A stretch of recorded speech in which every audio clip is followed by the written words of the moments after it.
All right, man. So back at it again here, brother. Yep, here we are.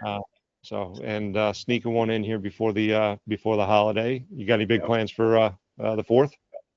I am going to be working on a dirt bike with my kid. It's going to be fun. Very cool, man. Very cool. Yeah. Those things have always terrified me personally, but good on you. My wife would, I think, murder me if I put my kid on a dirt bike. So Yeah. that's cool, man. We're going to be going out of town ourselves, so hopefully everybody out there is going to get a chance to go celebrate and hang out and get some downtime. Well, it's funny, right? So I think the topic we want to talk about it kind of goes alongside of that, because if we want to talk a little bit about hiring and growing your teams, it's a subject that I think has come up in some of the individual conversations we're having with some of your clients and some of the customers that I'm working with as well too. And when's the right time to start growing our teams, and just kind of the daunting task of how do we go about doing that, right? So and like I said, it runs alongside this because if you don't have people in place to help you out, and certainly the right people that you can trust, then you don't get to go work on the dirt bike and put the phone down and not monitor it, and right. So it's a great idea to start a business, but you get about halfway through running it, and maybe not so much when you're mired in the muck, right? Yeah, so, for sure. So I wanted to ask you a few questions, maybe flip the table a little bit. Our first couple episodes, you've been peppering me, so it's my turn to pepper you, if that's all right. Yep. All right, we roll with this. Cool. Well, so I know you've been with Powerful for a little while now, at least, and you've done a pretty phenomenal job of building what was a good start into something that's really, really great and helping a lot of dealers out. But that didn't happen overnight, and I know that was not an easy task for you, because it was totally foreign when you first got in it. So if I'm remembering the story right, you met John through I think you guys were training for a race or something like that. Is that right? Triathlons. Yep, triathlons and half marathons. We were younger then. Okay. How'd the race go after you got done training? Yeah, well, we finished, so that was a win. That's good. Yeah, triathlons are a challenge because it's a swim, then a bike, then a run. And I grew up through middle school and high school on the swim team, and so I was confident out of the water, but then I just progressively got slower and slower. But definitely fun adventure. It's fun to show up with 1,000 other people, all with one goal, which is make it to the finish line. Yeah, I got an itch myself to I don't know, maybe see if I still got some young blood left in me and try that out. But I'll let you talk me out of that on another call. Yeah. Well, I guess through that process and talking to John, he discovered that you got this rich history in marketing and digital marketing, and said, "Hey, I got this company. You want to come run it?" Right? That's how that conversation went, or what were you doing at the time? Yeah. So I started commercial driving in college. I have a bachelor's degree in psychology, and where I attended college here in Rochester, Minnesota, I applied to work at the city transit department. And so I finished college, and the city bus went union, wages went up. My wife and I were married. We kept having kids. And so I was a bus driver. I was a city transit bus driver for 18 years. And I would go for runs with John, or bikes or swims, and we would just talk shop, and he'd talk about businesses and sales and marketing. And I'd say, man, I love the entrepreneurial ecosystem, but the two things I don't like about business are sales and marketing. So then fast forward to 2021, and John approached me and said, "Hey, I'm starting this company. I think you'd be a great fit for it." And I said, "Oh, what is that?" And he goes, "Well, it's a marketing agency." And I said, "John, do you see the irony here?" And he goes, "Oh, it's not lost on me." And so I trust John, and he kind of said, "Jay, I'm less interested in your experience in the industry and more interested in your ability to learn and your ability to communicate." And so, a degree in psychology and serious curiosity about people and how they work intrigued him. We had a lot of deep conversations on the road. And so, yeah, he said, why don't you come help out? So here I am. Yeah. So you're kind of a glutton for punishment, and you said, sure, that sounds like a great idea. Yeah. All right. Yeah. Very cool. Well, I guess I've been on a bus or two in my life, right? You had some experience in marketing. I know they got advertisements either on the side of the bus or like inside the bus. So you were doing some advertising at that point. That's right. I was the billboard. There you go. Right. Mobile. Well, so I've known you for a little while now, and that sentiment comes across like immediately. And for those of you that don't know Jay, the second there's something that interests him, the idea that he's not going to learn it is just totally foreign, right? You soak things up, you sit down very analytical, and the thing that I think is probably most admirable about it is it's always from the people point of view first. How is it going to affect people? How's it going to work with the people? That kind of thing. So, what we're, I guess, coming into a completely foreign world in that regard, if you could give me like 2 or 3 like biggest challenges you came into that were hurdles that you had to overcome in that, let's say, first 6-12 months. Yeah, just the massive amount of information that I had to take in to understand and be up to speed and be valuable. I got hired on as an account manager. And so some of our dealer networks, thankfully, are still with us. I was really green at the beginning. I said a lot of things that I didn't fully understand as I was learning. And so being willing to make mistakes and learn, I mean, that's kind of like the foundation of it. Yeah. It's kind of that's a concept that I feel is dwindling very fast in our world today, right? That willingness, or I mean, almost call it an ability to make mistakes and not be okay with it, but run towards mistakes, right? There's no learning without that. So that's that's an admirable quality for sure. What do you think the biggest learning mistake was in that first 12 months for you? Yeah, so I by about month 8, when I was new, I got promoted to general manager, and I actually took the whole thing over. And it quickly became a people problem. I realized that I actually had no idea how to run a team. I knew how to be a good person, and I knew how to be agreeable. And agreeable is not a great trait of a manager. You need to be willing to actually disagree and drive the bus. Kind of a funny analogy, right?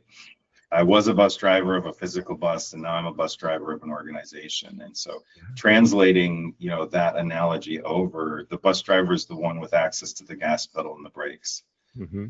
And they steer it, and the people on the bus have other roles to fulfill. And so first year, I burnt through a bunch of money on staffing. I didn't know how to run an efficient team. I overhired, and luckily John was very gracious with that process of learning, but I spent way too much money on staff. Yeah. It's a double-edged sword as you're, growing a company and you get overwhelmed with the day-to-day tasks. The initial gut reaction is definitely, hey, I need more people. Yeah. As opposed to looking at process, right? And maybe not even that we need to change process, but is the current process being executed the right way? And if it isn't, then why, right? Yeah. And I think where probably a lot of people miss the mark is it not being executed the right way because my people aren't doing what they need to be doing? Or I think you do a very good job of this, did I maybe not communicate it the right way? Yeah. And usually it's one of 2 ways, right? Is it did I not communicate the importance of it the right way? Yeah. Or did I not communicate like the way to execute this the right manner? How often do you find, I guess, in that communication, since that learning point, that it's one versus the other, or maybe a combination of the two? I really like Jocko Willick's book, Extreme Ownership. And I do most of my reading through Audible, so I don't actually look at books. I just throw it in my ear and listen to it. And I think it's a great best practice to blame yourself first for everything. Just blame yourself first, and then kind of work from there and go, did I really make every effort to communicate? And I think we joked on a previous episode that management, I like endearingly call it adult daycare. Mm-hmm. Because you are reminding your team consistently, hey, do your job. Hey, take care of your coworkers. Hey, take care of the customers. Hey, keep your eye on the prize. And so I learned that my personal leadership style is very laissez-faire. It'll all work out in the end, and that does not work with a staff that want to be led. And I think that was a big surprise for me, is I'm internally motivated on my own, and realizing that there are team members that are not internally motivated. And so I need to be that motivation for them. And so I run a couple of meetings every week that are literally the same meeting every week. And I was the guy in City Bus that sat in the back of the room at our weekly safety meetings and criticized the safety manager. And now I'm over here running a weekly meeting going, hey guys, don't forget to do your jobs. Don't forget. Yeah, I think it's a really good point, right? Like the adult daycare kind of scenario, but it's very similar. And a mentor of mine one time said that it's very similar to being a parent, right? Yep. I got a soon to be 7-year-old. He'll be 7 next week. I know when his birthday is. I'm not trying to recall his birthday. I'm just trying to remember what day it is today. But my wife and I will joke all the time, like when will be the day that it'll click that I have to remind him to say thank you and please and all that stuff, right? But it's the same thing. It's just it's not necessarily top of mind all the time for everybody. So we have to remind them, constantly, because they're trying to do the best they can. They got a lot of things that they have to remember to do every day, and our job is to make sure that they don't forget the little things, for sure. So well, and it's interesting, we're in the concrete coating industry predominantly, and so I work with customers in over 40 locations across the country, and I work with large multi-million dollar organizations, and I work with single owner operators, and I have a lot of conversations. They're more of a coaching call than like a marketing strategy call, where they say, hey, I can't keep installers, or I don't know how to hire a salesperson, or man, we just keep burning through office personnel. Like I don't know what to do. And the conversation is always the same. The only way you can scale a business is become a people person. Understand people, understand how to support them and encourage them and set them up for success. Everybody wants a scoreboard. Whether they tell you they want it or not, everybody wants to know what winning looks like. Yeah. So the job of the manager is to help them see what winning looks like, and then celebrate them when they win. Powerful Media, our primary service offering is scheduling sales appointments. And so we have weekly meetings around how many appointments did we set this week, and who set the most and who set the least. What does winning look like? Oh, winning looks like converting conversations on social media into an agreed upon booked appointment, and we celebrate it every week. Yeah, it's funny, right? I think initially when you get into something like that, there's a lot of people who think that that's going to be like the public shaming hour, right? Mm-hmm. I don't know if you're a Game of Thrones guy like me, but you're going to be walking behind all the class dunces with the bell of shame and shaking it and making them do the walk around the office. But what you end up finding is it becomes a scenario where those individuals that might be struggling, it's an opportunity that they usually take advantage of if you've built your culture the right way to ask for help from those that are being successful, right? And yeah, I couldn't be in more agreement with you on this, that I think those clear expectations as to, hey, this is minimum standards, this is what exceptional looks like, and this is what we do in order to reach minimum standards, and this is what it takes to reach exceptional standards. when people know that, and we talk about it on a regular basis, they know this is what it takes. This is what matters to us. Then they run for it happy and fast for sure. There's no doubt about that. So you brought up a really good point, right? And the only way to scale is to become kind of a people person. And in a weird way, like you started a business because you wanted to do concrete coatings as an example here, because hey, I can maybe talk to a person and show them how I'll install a concrete coated floor for them. But if you want to create freedom by running your own business, then that's what you end up having to do is you have to actually get away from doing the appointment. You have to get away from processing the paperwork and the contract and selling the job and installing the floor. And you move further away from the day-to-day work and the customer themselves, and your customer changes, right? Your customer becomes the people that work for you, not the people that contract with you, right? Yeah. So, let's kind of talk a little bit about, if you don't mind shifting gears here a little bit. So, we talked about your story and having little to no experience in exactly what you're doing today, which is really cool. And what do you think you would identify? And obviously we're talking about marketing world, and on my side of the coin, it's the sales world, right? Mm-hmm. What are characteristics you would look for if you need to fill a new seat? What are you looking for in a person? And I'm going to back it up even maybe a touch further than that.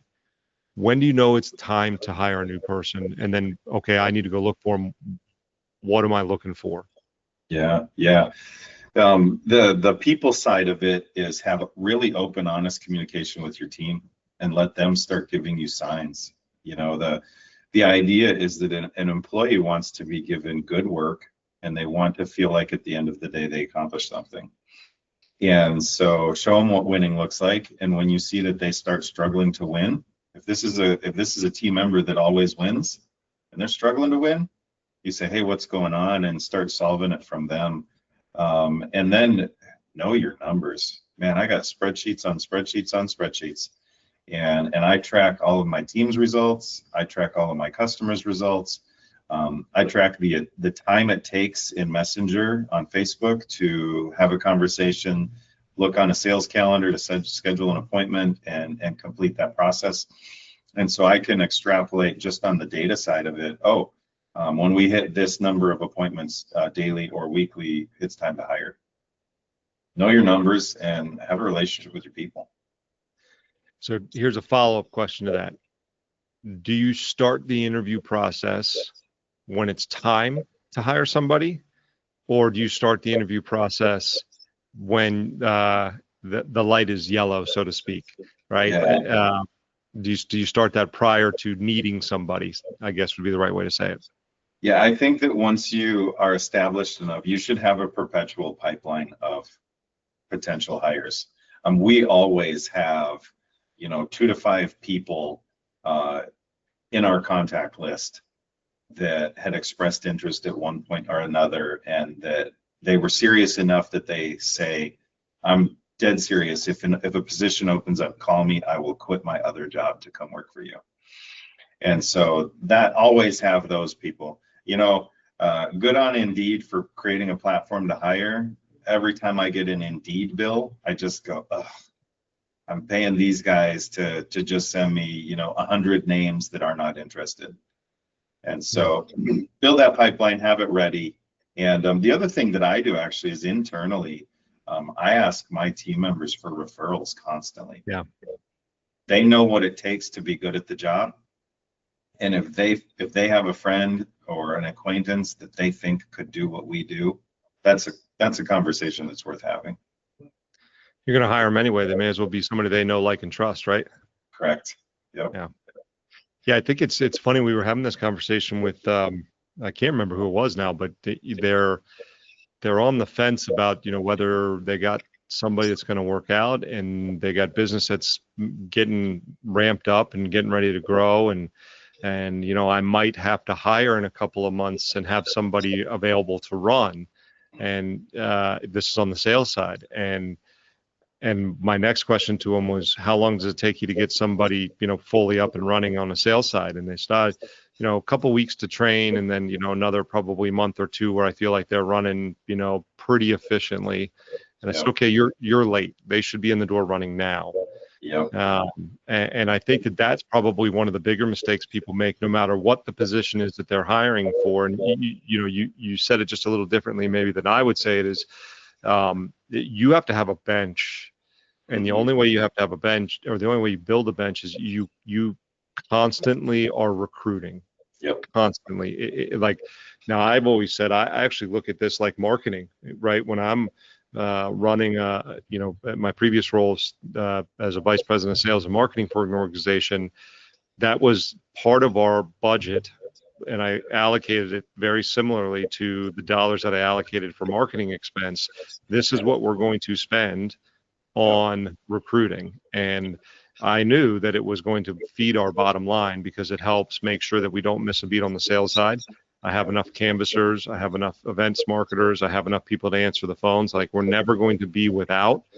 And if somebody needs the motivation of competition, we can bring them in and have them up and running. And how often do we make a mistake hiring too? Yeah.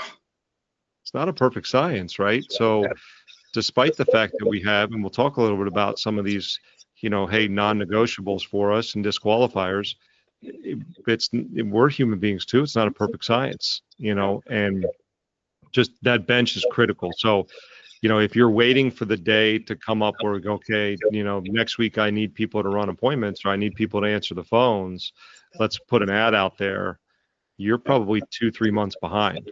Yeah. Right. So, good stuff, man. So, all right. So you got, let's say you got a stack of resumes, and you got,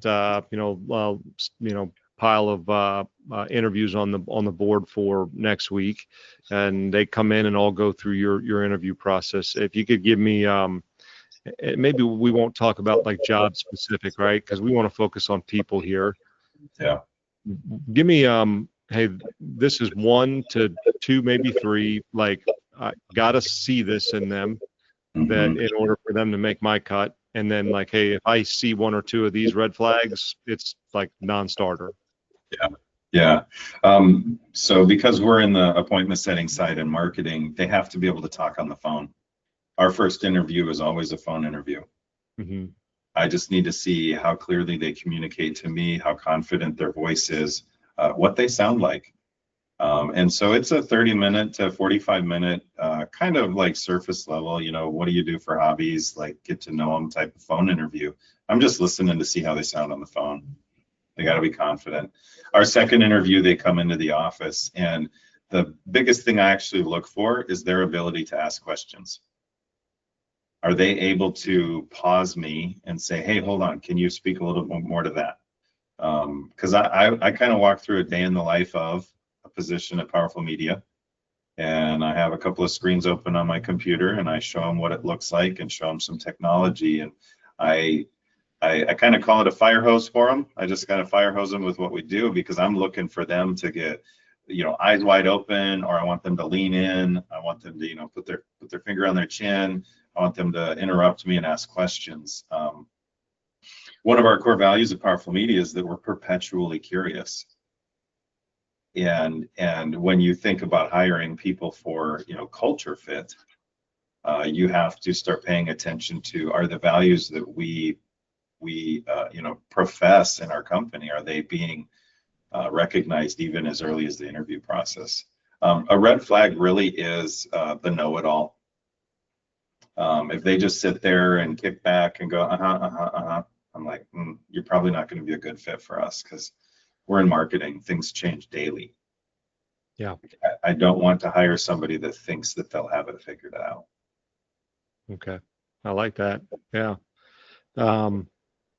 I think that there's, you can start to feel that as you go through an interview process. I've had that person sit in front of me as well too. And it kind of goes back to your hiring journey through where you were and where you are now. Yeah. That's probably something John saw in you, right? Which is the curiousness and the a willingness to be kind of molded into, you know, what he needed originally, and then the ability to take the ball and run it beyond what he, you know, might have been able to envision at first too, right? So it's hard to quantify that and see that, but you know when you don't see it for sure, I think.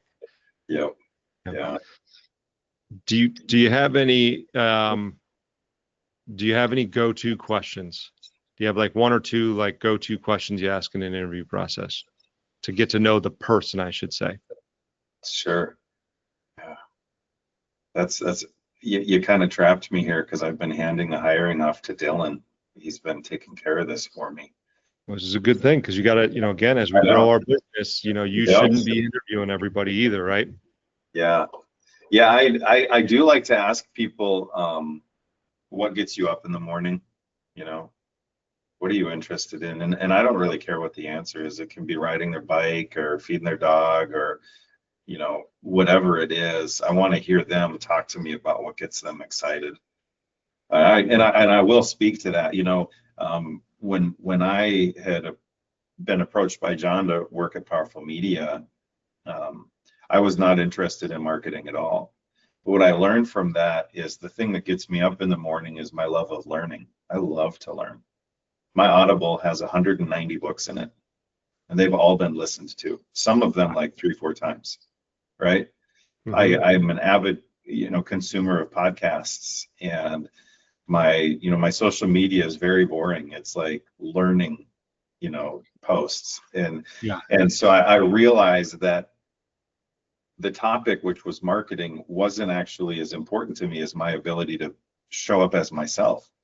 And that's the love to learn. And so I shifted my focus to I love to learn marketing. Mhm. And I was able to go all in on that and learn it. And I know a whole lot about marketing right now. Yeah. And so I think that what you're looking for with people is do they have a love for attention to detail? You know, in the industry I'm in, details matter. We Yeah. need to be able to get geography right. We need to get addresses and phone numbers right. We need to care about those details and stuff. So you're listening to somebody, if they say, I like to do crossword puzzles. Okay, cool. That's actually somebody that's going to care about the details. So it's fun to see that there's more of an intrinsic value proposition that each person has, and you're able to shape that with your staff and help them find value in what they do working for you. Yeah, I think that's a really good one. You know, on the sales side, I'll ask a similar question. Yeah, I will point blank ask about learning style, right? And I think one of the things that I'm looking for too is, and I want to transition here to it in our conversation a little bit to kind of the onboarding and ongoing, you know, touch points. But you know, I think we're both very big believers in the support and the training and the, you know, if it doesn't work, right, the evaluation is on us first and then second. However, I think one of the things that probably both of us have experienced is you can lead a horse to water, right? Yep. You know, but they got to drink it.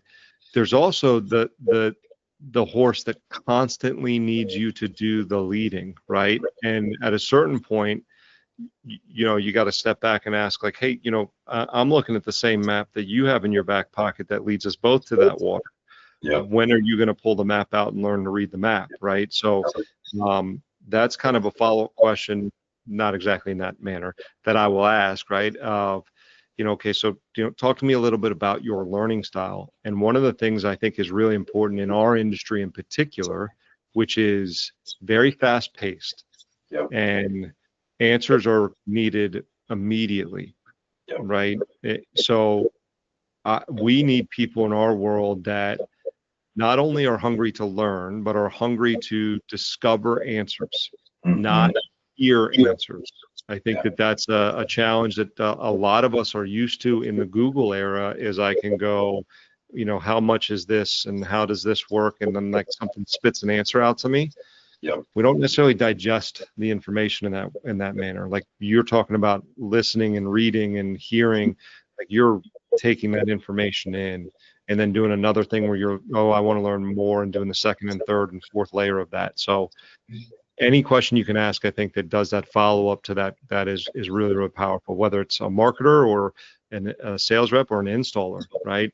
An installer is going to be shown how to do this one time, but how do they make sure that that sticks for the time they run into that 6 months down the road when they're on their own, right? Yeah.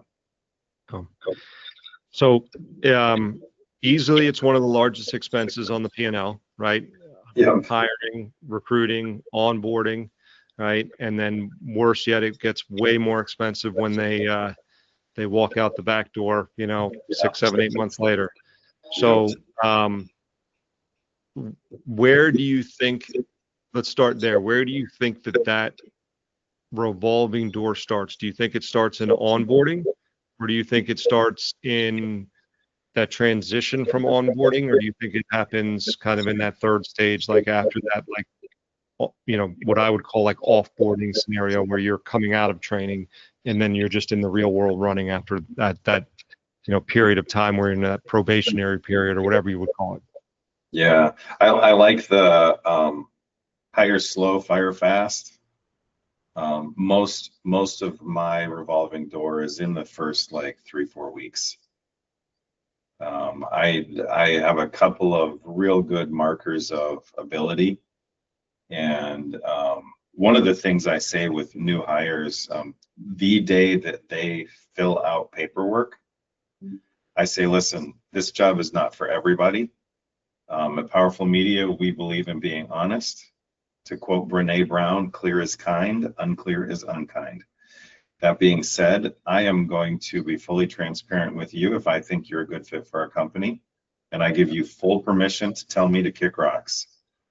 And most of them, I've never had anybody complain about that. I only get thank yous.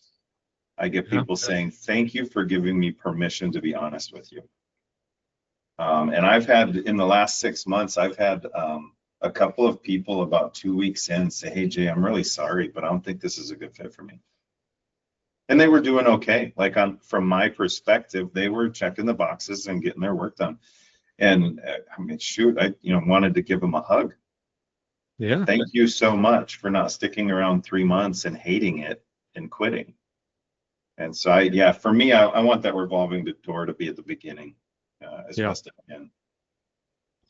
Do you think, if you were looking at like somebody else's business, right? And let's say that person is a good candidate and is a good fit. Okay. And that evaluation period or that evaluation that they do for themselves. Because again, first, anytime I ever had a manager come to me and say, hey, I think it's time, I got to let, so-and-so go, my very first question to them is always going to be, okay, will they be surprised that you're going to let them go? Yeah. And, what I'm looking for is, have we done everything we can for them? Yeah. Because if we have, then there should be no reason that they're surprised at all, right? Because you've worked with them, you've poured into them, you've talked to them about their performance, hundreds of times. Okay. And now I can like look at it and say, like, we followed our process and we've done everything to the best of our ability. Now we might need to reevaluate our process if we've had this happen multiple times, but or we're hopefully saying like the person didn't fit the process. Okay. But again, you look at that process, and I always kind of looked at it as like 3 stages. You got like this newborn stage of like, onboard training. And then you kind of got like your, preteen teenager phase of like that 3 to 6 month period where they're still got the new car smell on them. And then you got where they're becoming seasoned after that, and they're a full blown, real human being or a real boy, right? They're going through the Pinocchio stage, so to speak. If a company could focus on, closing the gap on maybe the revolving door, and they had to start in one of those stages, where do you think would be the biggest gap we see, or you see at least in most companies? I would say most people skip that middle stage. I've talked to a lot of dealers that it's salespeople or it's production or whatever, and they say, I brought them on 2 weeks ago and they're just not getting it. I go, oh, I think that one of the strengths of an entrepreneur is their ability to go all in and figure it out. It's a weakness in the sense that they think others are like them. Yeah. And so an entrepreneur can say, man, I jumped in and in 2 weeks I had it down and I was doing it, and this person's just not going to work out. And I think that these are the smaller companies where you've talked a lot about systems and processes. They don't have any. They just don't. And they say, hey, I brought them out on site and we did a job. I don't know why I can't just let them go. For us, we tell our team members that in 6 months they should know everything, and in 12 months it should be muscle memory, right? So there's the example. It's called unconscious. It's a diagram that if you can picture it in your head, I should have had one available to share. Unconscious incompetence, then you have conscious incompetence, then you have conscious competence, and then unconscious competence. And a great example, unconscious incompetence, there's a sport, I don't know if you've heard of this. You play soccer on bicycles on a basketball court. Seen it, yeah. Yeah, right? Yeah. You want to go do it with me this weekend? Absolutely not. No. So you and I are conscious about it, but we are incompetent. We're unable to do it. And so then you and I buy bikes and we start practicing a lot. And, especially like a little child, as your kid learned to ride his bike, you probably noticed he would look down at his pedals periodically. Right. And you're like, kid, look in front of you. No, he had that conscious competence where he could ride a bike, but he still had to think about it. Like, what are my feet doing? What are my, the kids look at their hands and they're like, what are my hands doing? And then your kid will progress to where he jumps on the bike and he never even looks at the bike. The bike is literally an extension of his body. And he's already looking a block away at his friends that are playing ball in the street, and he's going to go get to him on his bike. And so paying attention to that natural growth in the company and being able to put a timeline on it is important.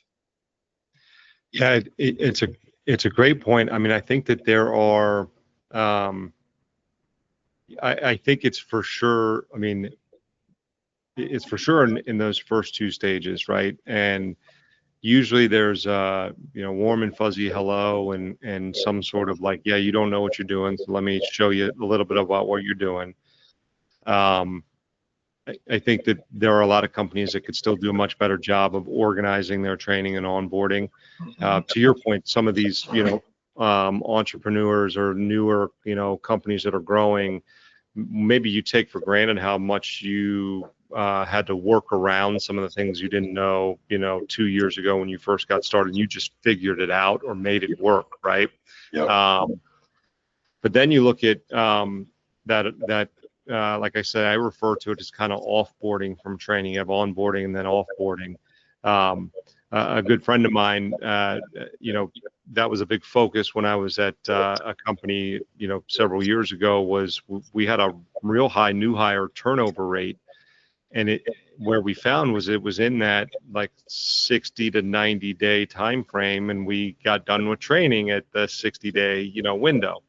And it was the comparison that he made in their kind of evaluation of it was, an astronaut does all of this training before you send them to the moon, but they don't just put them on a rocket and go, see you later, right? Mm-hmm. Good luck to you. We'll see you when you get back.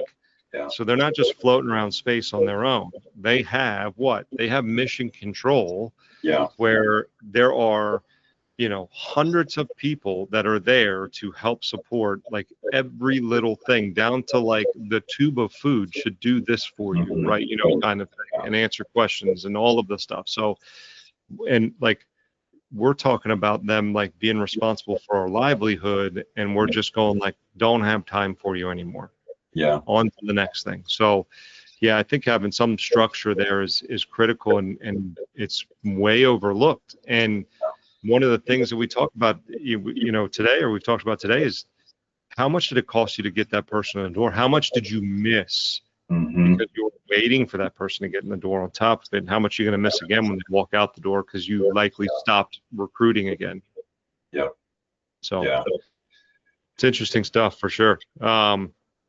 So you mentioned a good thing there. You talked about going over values and core values, and I think you even mentioned that you might do that in your hiring process. So kind of bringing it full circle and putting it back on the idea of like expectations. I think we're pretty good at telling people for the most part, like, hey, this is what we do, and this is what you are capable of doing here. How and when do you tell them this is the KPIs, specific numbers, or do you? And then also what our core values are when they're either being interviewed or coming in the door? Like, when does that start for you? Mm-hmm. I do the entire like company story, mission, vision, values actually day one. They fill out paperwork. I have an embarrassingly bad slideshow on Google Slides that is Powerful Media's mission, vision, values. I just want words on a page because I speak to it. It's a great opportunity for me to just tell them who we are and see how they respond to it.